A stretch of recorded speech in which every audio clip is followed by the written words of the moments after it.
បាទ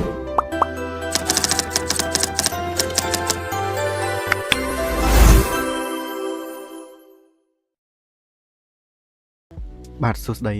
ទាំងអស់គ្នាក្នុងថ្ងៃនេះគឺយើងវិលត្រឡប់មកវិញនៅក្នុងមេរៀន SketchUp របស់យើងសម្រាប់ថ្ងៃមុនមេរៀន SketchUp របស់យើងគឺយើងបង្រៀនពី interface ជាមួយនឹង tool default tray មួយចំនួនដែលមាននៅក្នុងមេរៀនទី1សម្រាប់ថ្ងៃនេះគឺយើងបន្តមេរៀនរបស់យើងទាក់ទងទៅនឹង tool បន្តទៀតបាទអញ្ចឹងសម្រាប់មេរៀនបន្តរបស់យើងទាក់ទងទៅនឹង tool គឺខ្ញុំនឹងមកបញ្យល់អ្នកទាំងអស់គ្នាអំពី tool line នៅក្នុងការគូសខ្ញុំនឹងមកបញ្យល់អ្នកទាំងអស់គ្នាអំពី tool សម្រាប់ការងារគូសនៅក្នុងកម្មវិធី SketchUp បាទអញ្ចឹងថ្ងៃមុនយើងបានយល់ហើយទាក់ទងទៅនឹងមេរៀនរបស់យើងនៅក្នុង default tray យើងមាន color យើងមានអីច្រើន material ច្រើននៅក្នុងហ្នឹងពួកយើងអាចឆែកមើលបន្តបាននៅក្នុងហ្នឹងហើយសម្រាប់ tool របស់យើងinstructor ហ្នឹងគឺយើងនឹងយល់អំពី tool មួយណាដែលយើងបាន select វាចំពោះ instructor ហ្នឹងនឹងបង្ហាញយើងអំពីការប្រើប្រាស់នៃ tool មួយនេះអញ្ចឹងខ្ញុំឧទាហរណ៍ក្នុងការប្រើប្រាស់ទៅលើ line បាទអញ្ចឹងនៅពេលយើង select មកគឺវាបញ្យល់យើងថា sector របស់វាគូពីចំណុចណាទៅចំណុចណាវាគូបែបយ៉ាងម៉េចវានឹងបង្ហាញនៅលើនេះឲ្យបងប្អូនបានមើលអញ្ចឹងខ្ញុំនឹងបញ្យល់អំពី tool បន្ទាត់បាទអញ្ចឹងទី1យើង select ទៅលើ tool line មកអញ្ចឹងយើងចង់គូសបន្ទាត់ហ្នឹងទៅតាមមួយណានៃផ្ទៃ interface របស់យើងអញ្ចឹងទី1យើងคลิกមួយយើងคลิกតែមួយហើយយើងដកคลิกចេញយើងអត់คลิกជាប់ទេណាអញ្ចឹងយើងទាញមកយើងអាចមើល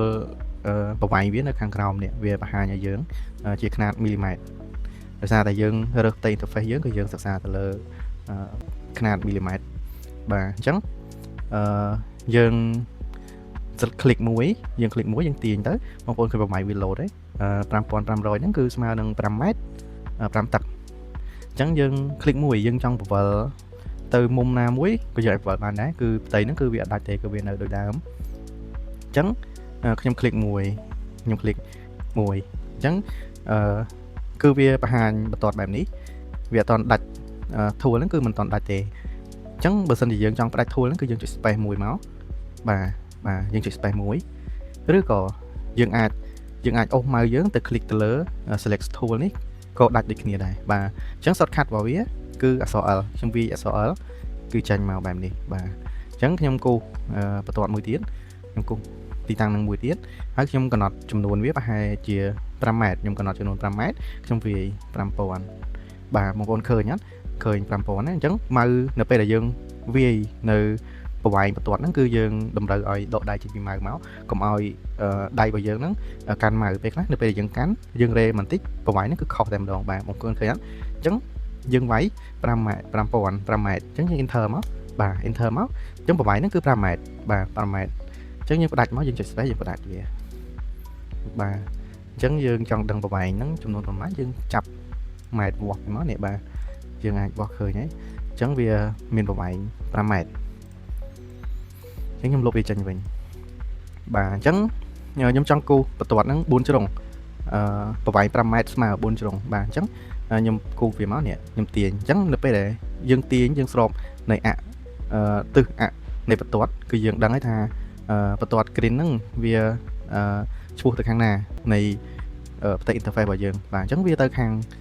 បដ ாய் ទៅត្រង់អញ្ចឹងវាមិនមែនមកខាងលើទេណាបងប្អូនមើលឃើញទំហំឃើញពណ៌ស្របទៅតាមនៃបន្ទាត់របស់យើងអញ្ចឹងខ្ញុំវាយ5000បាទខ្ញុំទាញមកវិញមិញយើងគូសពីនេះមកគឺក្រហមអញ្ចឹងខ្ញុំទាញមកវិញមកខ្ញុំវាយវា5000ទៀតបាទអញ្ចឹងយើងទាញមកយើងបិទផ្ចិតនៅទីតាំងនេះយើងคลิกបិទក៏បានបាទយើងคลิกយើងអូសម៉ៅមកយើងចុចคลิกកន្លែងនេះក៏បានបងប្អូនវាយ5000ទៀតក៏បានគឺវាបិទផ្ទៃឲ្យយើងនៅត្រឹមនេះអញ្ចឹងនៅពេលដែលបន្ទាត់មួយបិទផ្ទៃចិត្តបែបនេះគឺវានឹងបង្កើតផ្ទៃ face មួយសម្រាប់បងប្អូនធ្វើការងារទៅលើផ្ទៃ face មួយហ្នឹងអញ្ចឹងផ្ទៃ face មួយហ្នឹងខ្ញុំចុចមកយើងឃើញនេះគឺជាផ្ទៃ face នៃបន្ទាត់ដែលបានបិទចិត្តអញ្ចឹងខ្ញុំឧទាហរណ៍ឲ្យបងប្អូនងាយស្រួលយល់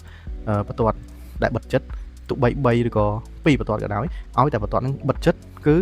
វានឹងចេញផ្ទៃ face មួយឲ្យយើងដូចបែបនេះបាទអូខេអញ្ចឹង អានេះខ្ញុំលុបវាចេញ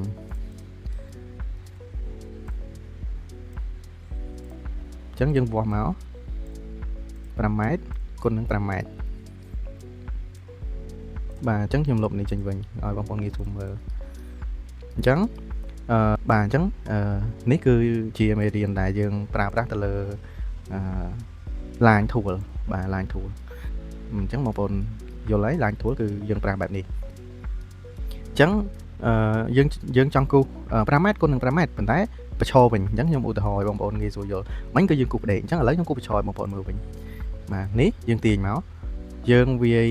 5000បន្តមកទៀតយើងអូសមកទៅខាងលើបាទខាងលើនេះធ្វើម៉េចឲ្យវាចេញផ្ទៃពណ៌ខៀវបែបនេះអញ្ចឹងបើសិនជាយើងទាញ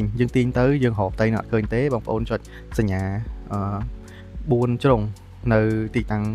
កន្លែងនឹងលេខរបស់យើងណាចាំខ្ញុំនឹងបង្ហាញរូបនៅក្នុង screen នេះ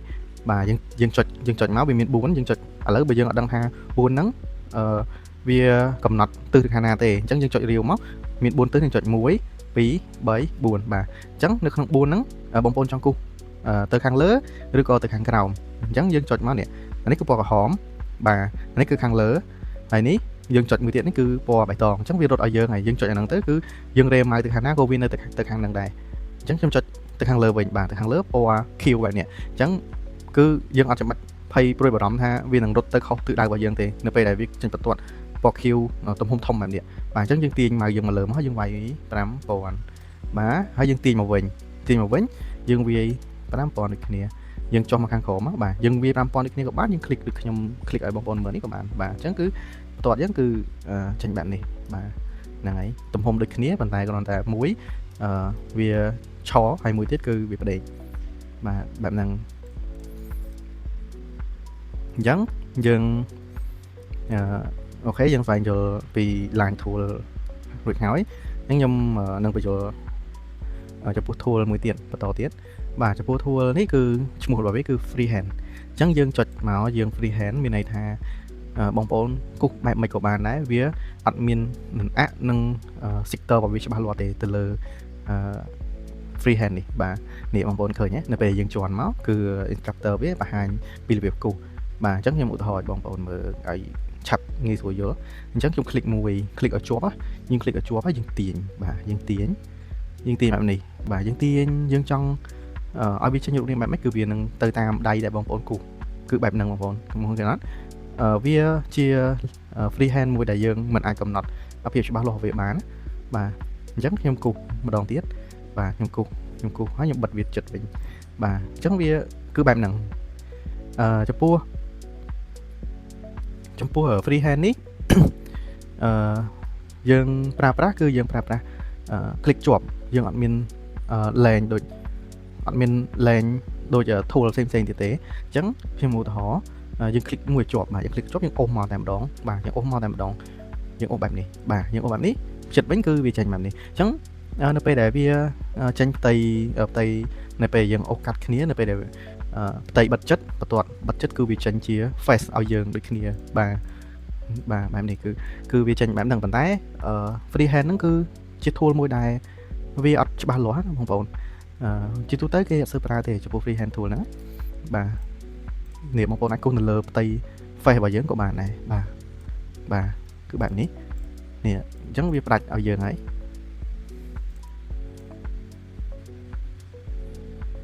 បាទគឺបែបហ្នឹងបងប្អូនបាទអញ្ចឹងនេះគឺ line ជាមួយនឹង freehand យើងដាក់ឲ្យជាប់មកគឺវាចេញឈ្មោះឲ្យយើងមើលហើយបាទអញ្ចឹងបន្តមកទៀតខ្ញុំនឹងបញ្យល់បងប្អូនអំពី tool rectangle បាទសម្រាប់ tool rectangle នេះជាទូទៅគឺជា tool មួយដែលចាំបាច់បំផុតនៅក្នុងការប្រើប្រាស់កម្មវិធី SketchUp នេះគឺជា tool មួយដែលគឺជា tool មួយដែលចាំបាច់សម្រាប់ការប្រើប្រាស់ទៅលើកម្មវិធីនេះតែម្ដងបាទវាដូចជាកម្មវិធី AutoCAD ដូចគ្នាបាទអញ្ចឹងនេះនៅពេលដែលយើងជន់នៅលើ tool ហ្នឹងគឺវាបង្ហាញឲ្យយើងបែបនេះបាទ instructor គឺបង្ហាញបែបនេះបាទអូខេអញ្ចឹងខ្ញុំនឹងបញ្យល់អ្នកនរគ្នាអញ្ចឹងខ្ញុំคลิกមួយហើយយើងទាញបាទយើងទាញអញ្ចឹងយើងទាញមកខាងណាក៏បានដែរបងប្អូនបាទយើងទាញមកគឺនេះកន្លែងຂະຫນាតវាគឺវានឹងចេញឲ្យយើងហើយថាប្រវែងវាប្រហែលគុណនឹងប្រហែល បណ្ដោយគាត់នឹងទៅតឹងអញ្ចឹងខ្ញុំចង់បានទំហំវា5ម៉ែត្រខ្ញុំវាយ5000ហើយខ្ញុំចុចសញ្ញាក្បៀសបាទសញ្ញាក្បៀស5000ដូចគ្នាខ្ញុំ enter បាទអញ្ចឹងrectangle នេះគឺវាមានទំហំស្មើនឹងបន្ទាត់ដែលយើងគូស4ដង1 2 3 4បាទហើយចំពោះ rectangle នេះគឺយើងគូសតែ2ដងទេប៉ុន្តែយើងវាយຂະຫນាតមកគឺផ្ទៃបិទជិតហ្នឹងស្មើនឹងទំហំនៃយើងគូសទំហំនៃយើងគូសបន្ទាត់ចំនួន4ដងបាទគឺបែបនេះអញ្ចឹងខ្ញុំឧទាហរណ៍ខ្ញុំគូស5ម៉ែត្រគុណនឹង10ម៉ែត្រខ្ញុំវាយ5000ក្បៀសហ្នឹង10000បាទអញ្ចឹងទំហំនេះគឺជាទំហំ5ម៉ែត្រគុណនឹង10ម៉ែត្របាទ5ម៉ែត្រគុណនឹង10ម៉ែត្រអញ្ចឹងគឺវាបែបនេះនៅពេលដែលយើងគូសផ្ទៃ rectangle ហ្នឹង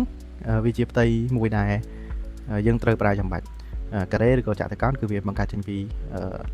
tool rectangle នេះផងដែរបាទអញ្ចឹងខ្ញុំគូសមកយើងចង់បានទំហំ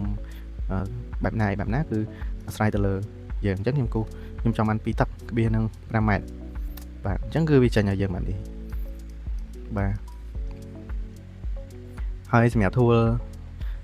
បន្ទាប់មកទៀតនេះតើតើនឹង tool rotate rectangle បាទសម្រាប់ tool ហ្នឹងទូទៅយើងគឺមិនសូវប្រើទេបាទអញ្ចឹងខ្ញុំគូសឲ្យបងប្អូនមើលបាទយើងគូសមកយើងទាញបាទយើងទាញបែបនេះយើងទាញបែបជាលក្ខណៈមុំបាទអញ្ចឹងក្នុងរង្វង់នៃមុំមួយហ្នឹងយើងចង់គូសវាទៅខាងណានេះបងប្អូនអាចមើលនៅក្នុងនេះបាននេះនៅខាងក្រោមនេះវាមានប្រវែងនិងមុំរបស់វាបាទអញ្ចឹងខ្ញុំចង់ទាញមុំ90អញ្ចឹងខ្ញុំទាញវាមកខាងលើមកបាទនេះគឺ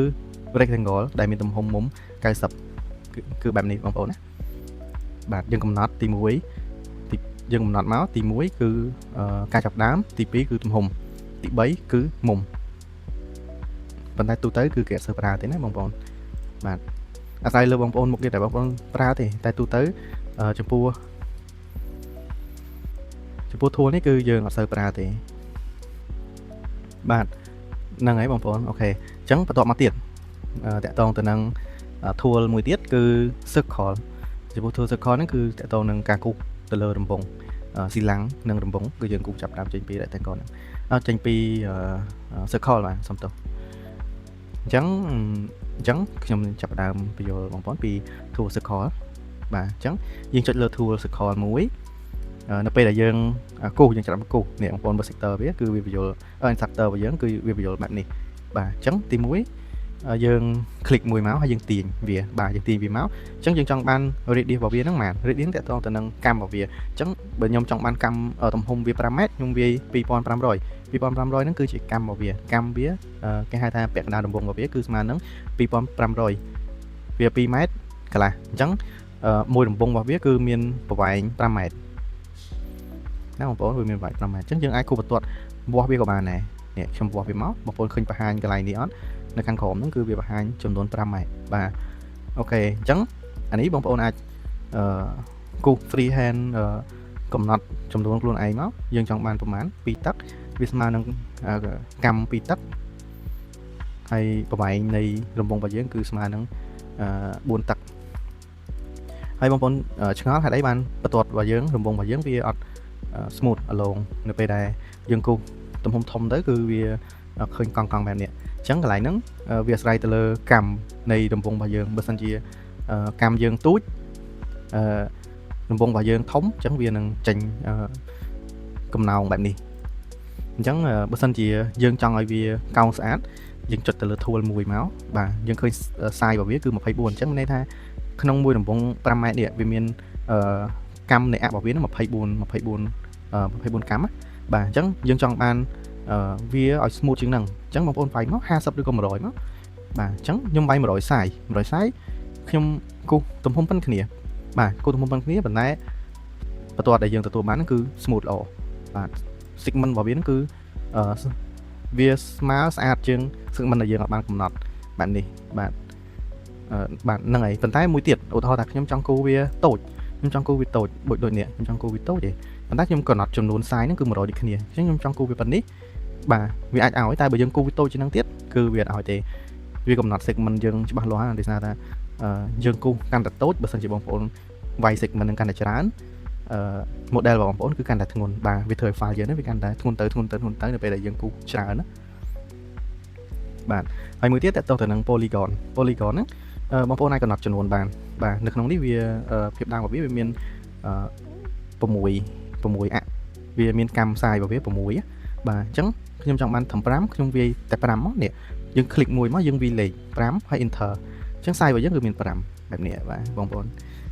គឺវាបង្ហាញចេញមកបែបនេះអូខេអញ្ចឹងនេះគឺ polygon ហើយសម្រាប់បន្ទាត់តែយើងអាចគូ polygon បានដូចគ្នាបងប្អូន100 size ខ្ញុំចង់បាន5ខ្ញុំវាយតែ5មកគឺវាចេញឲ្យយើងបានដូចគ្នាគឺ5 6ខ្ញុំវាយ6មកហើយខ្ញុំគូម្ដងទៀតបាទខ្ញុំគូម្ដងទៀតមកបាទគឺបែបនេះបាទហើយបន្ទាប់មកទៀតតើតើទៅនឹងអាក់ហ្នឹងគឺកម្មបន្ទាត់ពាក់កណ្ដាលដំបងអញ្ចឹងយើងគូសវាមកคลิก1คลิก2ហើយយើងទាញវាមកជុំឥឡូវយើងទាញចង់ប៉ុណ្ណាខ្ញុំចង់បានពាក់កណ្ដាលដំបងបាទខ្ញុំទាញមកប៉ុណ្នេះមកអញ្ចឹងខ្ញុំคลิก1អញ្ចឹងនេះគឺជាពាក់កណ្ដាលដំបងរបស់យើងតូចឬក៏ធំអាស្រ័យលើបងប្អូនបាទអូច្រឡំនេះបងបាទយើងទាញមកคลิก1មកយើងបបល់មកជុំមកបាទ180ដឺក្រេនៃកម្មរបស់វាអញ្ចឹងវាចេញជាបែបនេះគឺពាក់កណ្ដាលដំបងបាទអញ្ចឹងខ្ញុំឧទាហរណ៍យើងយក tool ហ្នឹងមកគូនៅលើបន្ទាត់ rectangle របស់យើងបាទអញ្ចឹងខ្ញុំគូបែបនេះខ្ញុំទាញមកនេះបាទអញ្ចឹងគឺវាកាត់ពាក់កណ្ដាលដំបងឲ្យយើងគឺបែបនេះបងប្អូនតើតើនឹងមុំរបស់យើងគឺពាក់កណ្ដាលបែបនេះហើយចូលមកដល់ tool មួយទៀតគឺ 2 point អាក់អញ្ចឹងតើតទៅនឹង 2 point អាក់ហ្នឹង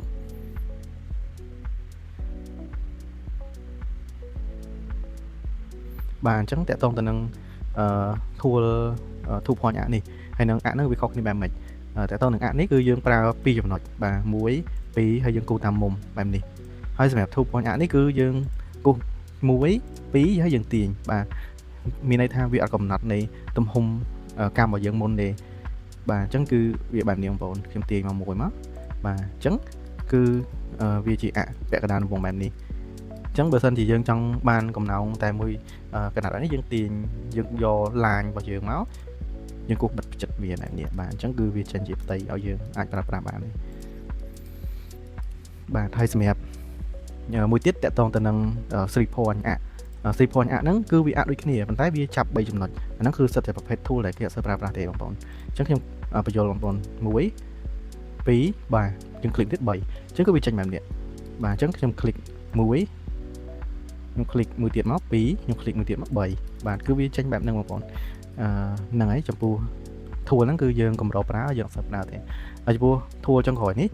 តកតងទៅនឹងពាក់កណ្ដាលដំបងដូចគ្នាប៉ុន្តែយើងគូសមកគឺវាបិទផ្ទៃចិត្តឲ្យយើងតែម្ដងបាទយើងអត់ចាំបាច់គូសថែមទៀតទេដូចយើងគូសអាក់មិញគឺយើងគូសអាក់យើងបានបន្ទាត់តមកទៀតយើងគូសដើម្បីបិទចិត្តវាគឺយើងយកឡាញមកគូសបិទចិត្តវាប៉ុន្តែសម្រាប់ tool នេះយើងប្រើមកយើងគូសមុំបាទយើងគូសមុំបែបនេះតមកគឺវាបិទជាផ្ទៃឲ្យយើងតែម្ដងយើងអត់ចាំបាច់ត្រូវគូសវាម្ដងហើយម្ដងទៀតទេបាទគឺបែបនេះហើយចំពោះ tool ទាំងអស់ហ្នឹងគឺជា tool ដែលយើងអត់សូវប្រើប្រាស់ទេបងប្អូនយើងប្រើតែ tool 2 point អាក់ជាមួយនឹងអាក់នេះទេបាទ